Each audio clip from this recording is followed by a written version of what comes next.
મિત્રો આજે મારે તમને મગરમચ્છ વિશે વાત કરવી છે.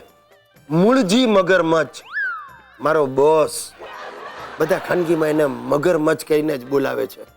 આ મૂળજી પટાવાળા તરીકે અમારી ઓફિસમાં જોડાયો.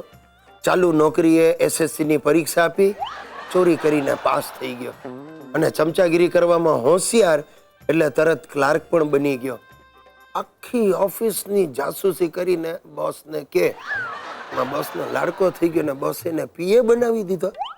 કેબિનમાં બોલાવીને કહ્યું, મૂળજી, હું તારી સેવાઓની કદર કરવા માંગુ છું, હું તને પ્રમોશન આપું છું. મૂળજી રાજી થઈ ગયો કે પગાર વધારો મળશે. મારો બોસ એ અમદાવાદી, એણે કહ્યું, મૂળજી, કાલથી આખો સ્ટાફ તને મૂળજી ભાઈ કહીને બોલાવશે.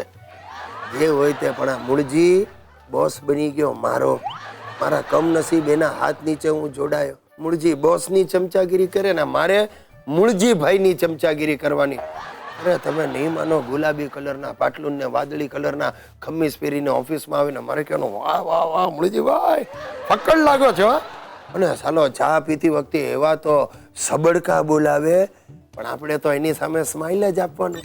તમે નહીં માનો, એની મૂછો ચામાં પલળી જાય ને તો એ સાફ ન કરે.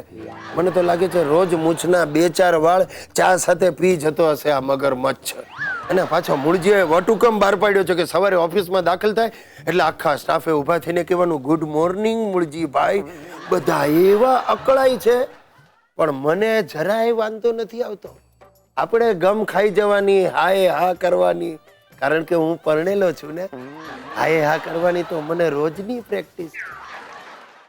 ભાઈઓ ને બહેનો, કોણ જાણે કેમ પણ અમારા ઘરમાં આજકાલ બધું રિવર્સ થવા લાગ્યું છે. મારો તોફાની હિતિયો સુધરી ગયો છે, પણ મારા બાપા ને મારા દાદા વકર્યા છે.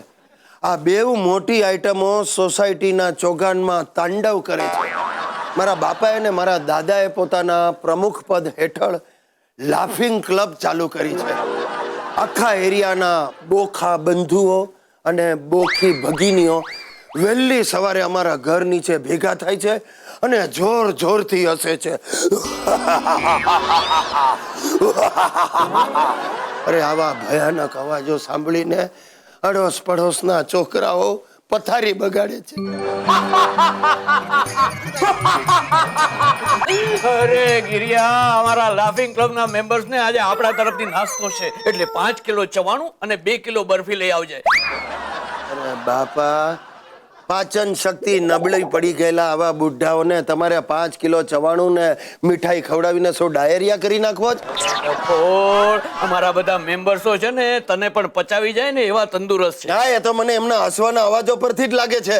અરે ઘા માખાની ઘસાઈ ગયેલી પીનો ભેગી કરી આ આપણા ઘરની નીચે આ બધા કરો તો હું એકાદ દિવસ ગાંડો થઈ જઈશ. તું જન્મ્યો ત્યારથી જ ગાંડો છે. એ તમારા વારસાનું જ પરિણામ છે. ચૂપ રે. જો આજે વાસંતી દેવી ચીફ ગેસ્ટ તરીકે આવવાના છે અને મારે એમને રિસીવ કરવા જવાનું છે. જોઈ લો, છે ને મોટી આઈટમ.